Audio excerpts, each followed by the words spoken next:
Hello dear students. Today we are going to start class 9th economics chapter 2 people as resource. Human resources. Students, people as resource is also known as human resources.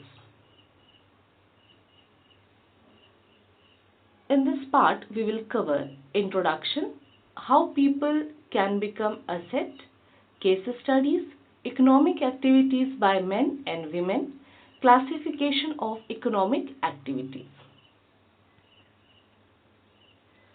Students, as the chapter is people as resource. In previous chapter we discussed about, that was the story of village Palampur. In that we discussed about the factors of production. Those were land, labor, physical capital and human capital. That human capital we will discuss in detail. It's all the aspects we will discuss in this chapter. Students, human capital with knowledge and enterprise is able to put together land, labor, physical capital and produce an output. It means human capital utilize the other factors of production and make the output. Students, here two terms are there, that is people and resource. People, that is population of the country, as resource means stock of skill and productive knowledge. When population is having skill and knowledge, it will become people as resource. People as resource, I told you, it is also known as human capital. Population as an asset for the economy rather than a liability. Students, when population is having quality, it is having skill and education, then it will be productive and it will play the role of an asset for the country. If it is not having these qualities, it will be a burden on the country. We can say a liability. So, asset is a useful or valuable thing or person. Liability means responsibility, accountability. Students, when a person is having quality like skills, knowledge, good health, that person can play the role as an asset for the country. He can earn money for himself as well as for the nation also. He can contribute in the national development. When a person is not having these qualities, that person will be liability. That person will be the responsibility of the government. So there is need to convert the population into a resource so that they can play a vital role in the development of the nation, of the economy. People as resource. Students, people as a resource is a way of referring to a country's working people in terms of their existing productive skills and abilities. Students, the people, those they are having quality, they are working, they are doing economic activities, they are known as people as resource. Human capital refers to the stock of abilities, knowledge and skills as acquired by the people of a country which can be used as a resource in the process of production. When a person is having abilities, knowledge and skill, that person will be productive for the country. That person can earn money, increase the income of the country. Higher stock of human capital implies higher levels of skills and abilities which can be used as a resource in the process of production. Students, as we are doing the investment in land, labor, capital, same as we can do the investment in human capital to increase his or her abilities. so that that person can play the role as a resource and become productive and increase the income of the country. So in this chapter we will deal with the issue that how can we convert the population into asset or a resource. How people can become asset. Students, in earlier time, high population was considered a big liability, and it was thought that high population is responsible for many socio-economic evils in the country. But today it is felt that more population in the country may turn to be a great asset in the future. Developing countries think increase in population as liability and cause of all socio-economic problems, but developed nations have a different view. They take it as an important factor of production and asset to the nation. But it would not be proper to assume the whole population as a resource. It is the skilled and trained population only which can be termed as a factor of production and asset to the country and can participate and contribute in nation building. Students, developing countries, they take their population as a burden, but it is not same with the developed countries, because developing countries, they are having the population which is not having qualities like health, education and training. But developed countries, they invest so much on their population and increase the quality of them and make their population, or we can say huge population, a resource for the country, and that population contributes in the development of the nation.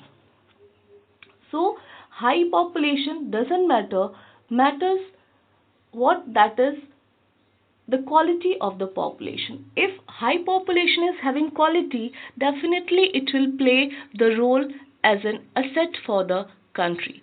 So there is need to do the investment in human capital on their education, in the skill development, in the training, in the medical care. So in this way we can improve the quality of the population.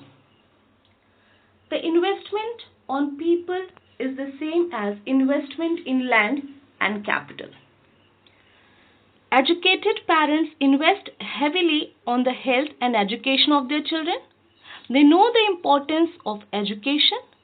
They provide proper nutrition and hygiene to their children, as your parents are also doing in you. They know that they are the future and future of the nation. So students, educated parents are knowing very well that education is very important.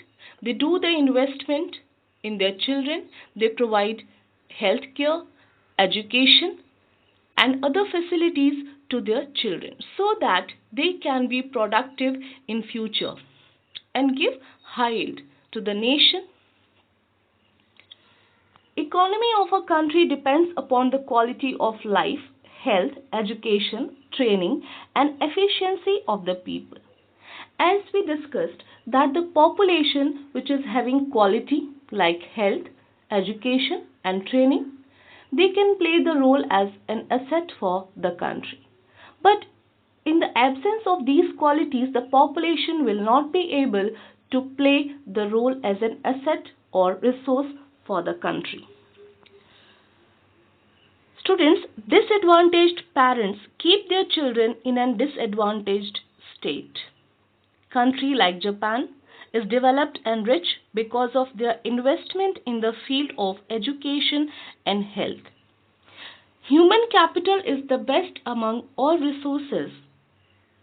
Human resource can make use of land and capital.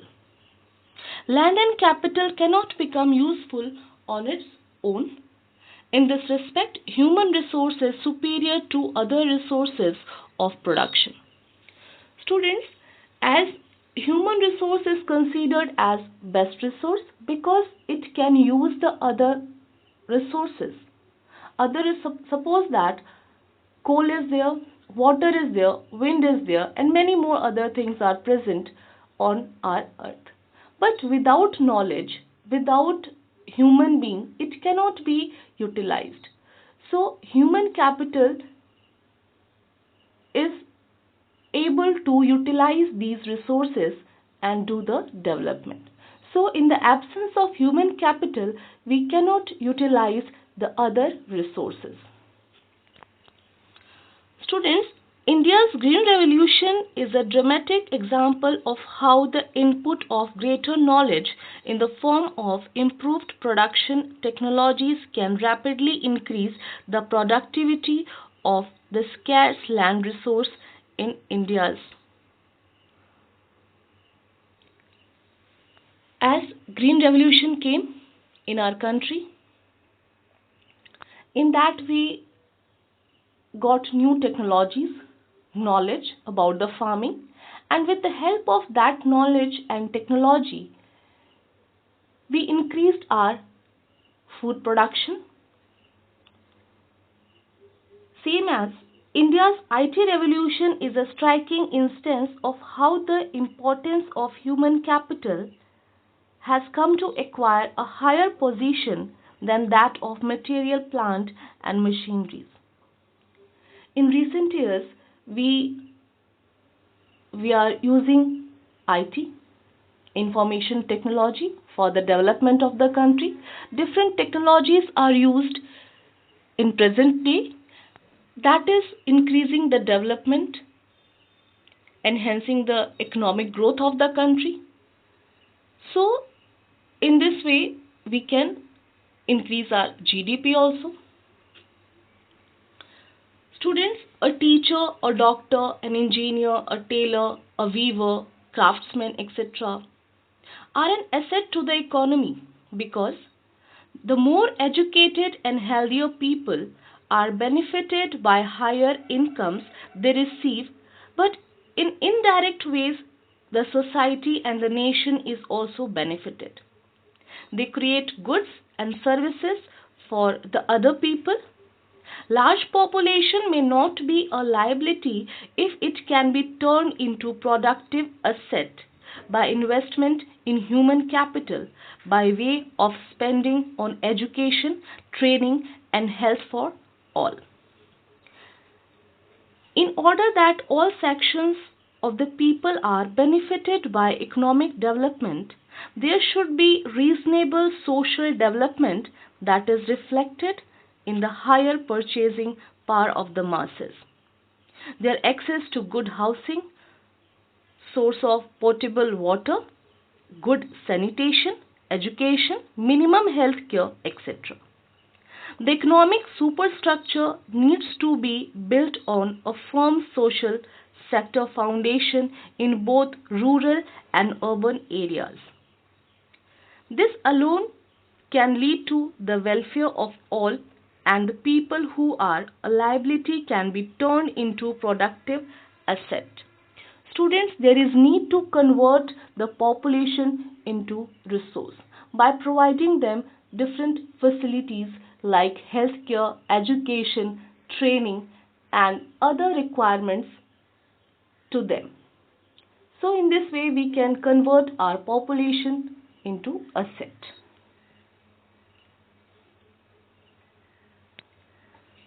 Case studies.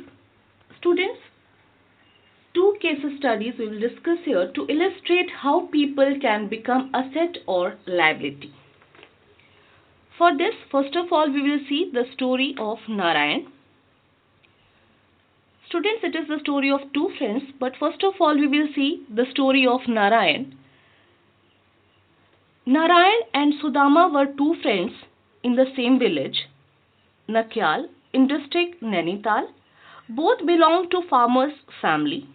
Narayan's father Gopal worked in the field and mother Radha looked after the household work. Narayan had two younger brothers also. He was talented and good-natured, healthy boy. He helped his parents when need arose. Gopal and Radha had farsight, earnest, and very well knew that the land they were having will not cater to the needs of their children in future. They got Narayan admitted in the school. He enjoyed study and always showed excellent result and got freeship, that is scholarship. He was encouraged by the school and college where he studied. He was a very good sportsman and won many medals. He completed his degree course in computer science and got job also immediately after the college. He gave excellent performance and output while in employment. His employers were very much impressed by Narayan's performance and sent him to UK for further training for 6 months. So, this is the story of Narayan. Let us see another story of Sudama. Sudama's father Govind had a very small piece of land which was not adequate for their family needs. They were doing pig farming also to supplement their income. Sudama had one younger sister. Sudama used to help his mother Geeta in household work and pig farming. He was having ill health from his birth. Sudama had no interest in studies. He did not like to go to school. They could make both ends meet with great difficulty.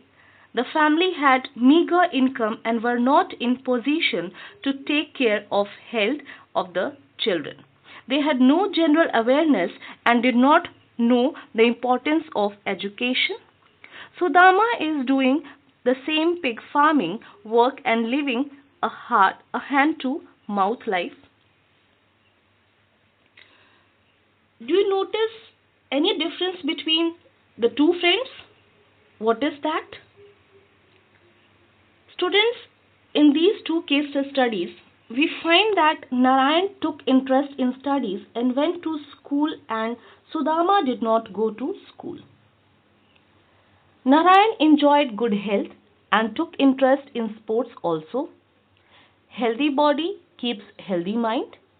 He excelled in sports and study both, acquired efficiency, knowledge, education, and enhanced his position and status in the society and benefited himself, family, society, and the nation, and thus proved himself as an asset. So, in this case study, we have seen the person becomes asset by getting education, knowledge, and training. On the other hand, Sudama had ill health from the birth. His parents had no money to take care of their children's health. Sudama had no interest in studies. He did not go to school and carried the work which was being done by his father and mother. He had no health, no education, no money, no efficiency, and proved a liability to the nation. Narayan's father made investment in human resource via education and health care and reaped high return. So in these two case studies, I think it is clear that the role of education, health and training is so important in human capital, in making of human capital.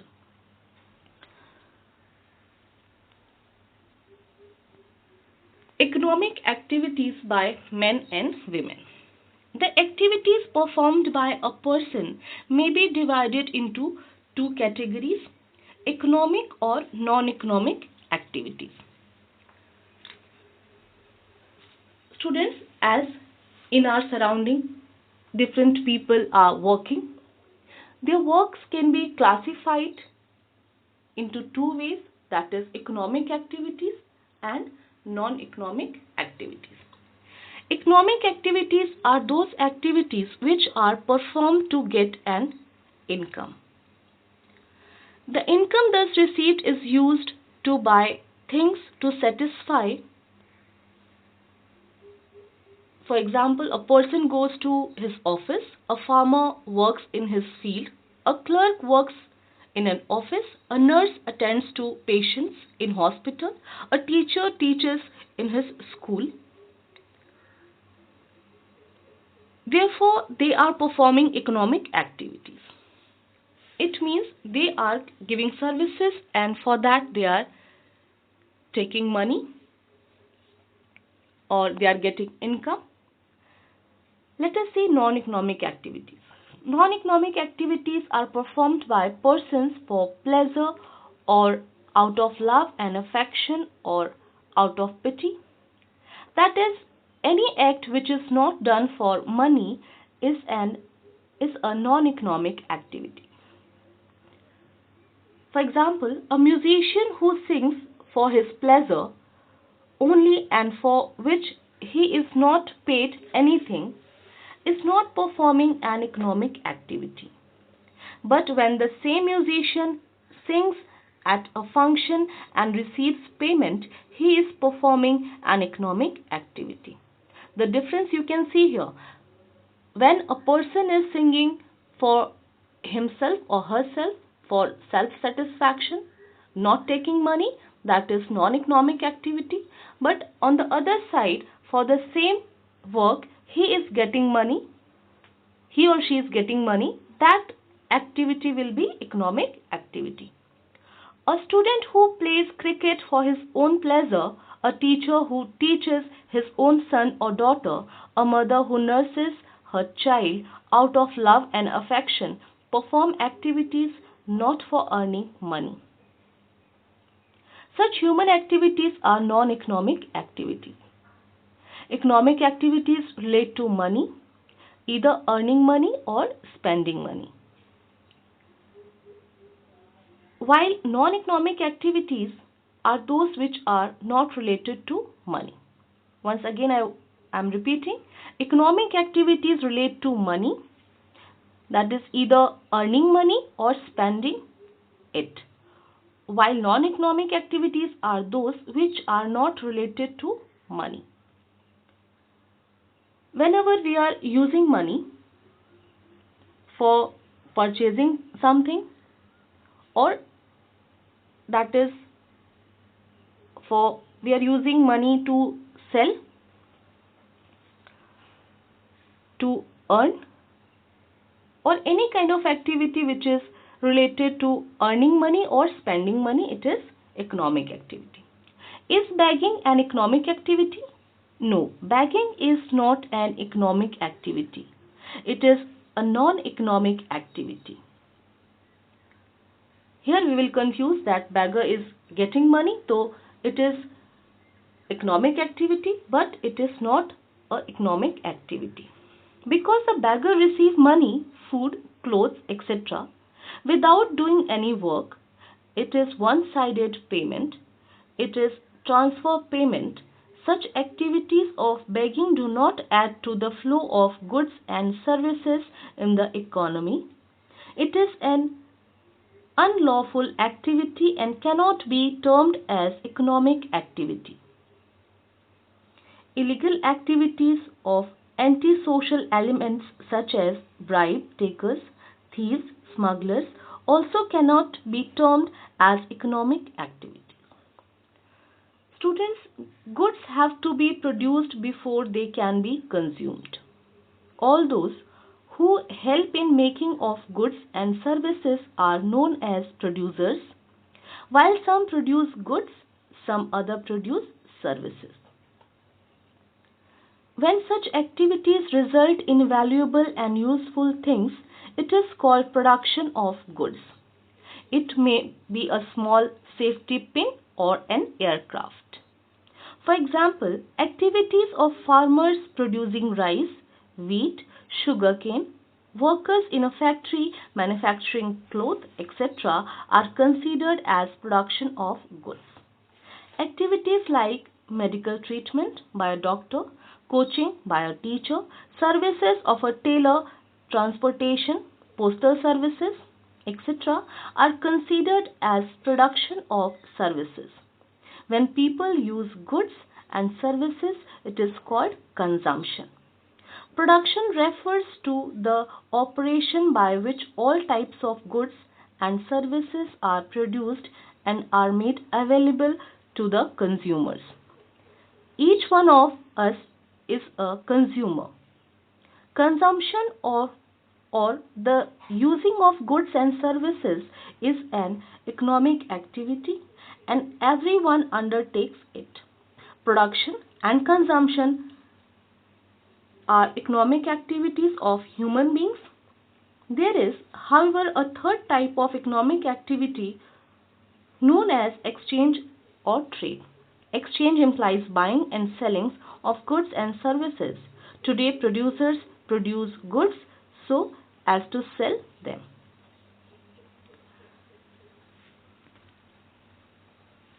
Market and non-market activities.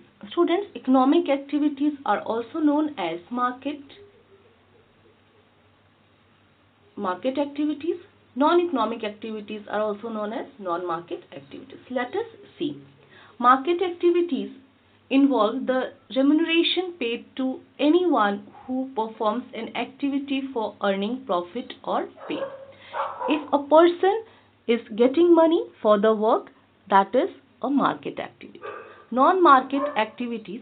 Non-market activities are those where production is for self-consumption. Classification of economic activities. Economic activities are of three types. We can classify the economic activities in three ways: primary economic activities, secondary economic activities, and tertiary economic activities. Economic activities. Primary economic activities. When we produce goods by exploiting natural resources, it is an activity of primary sector. Since most of the natural products we get from agriculture, dairy, fishing, forestry, hunting, etc., this sector is also called agriculture and related sector. Students, when we use the natural resources for the production, for example, we have seen dairy, fishing, forestry, hunting. These are called the activities of primary sector, or we can say primary economic activities. Secondary economic activities are those production activities which are related to manufacturing. Secondary sector includes much production activities as generation of electricity, construction activities, generation of various consumer goods. Students, here raw materials are converted into finished goods. Manufactured goods are produced here. It is also known as industrial sector, and the activities are known as secondary economic activities. Tertiary economic activities are those activities which are related to production of services. Accordingly, the tertiary sector of the economy is that sector which is engaged in the production of services like shipping services, insurance services, banking services, services related to tourism, etc. So students, in this sector, or we can say in these activities, there is no production of goods, only services are given here. Now in the last, test your progress. Students, some questions are here. What does a large stock of human capital imply? How does population become human capital? What are economic and non-economic activities? Name and define producing sectors of an economy. Distinguish between primary, secondary and tertiary economic activities. So these are some questions. I hope easily you can do these questions. Thank you.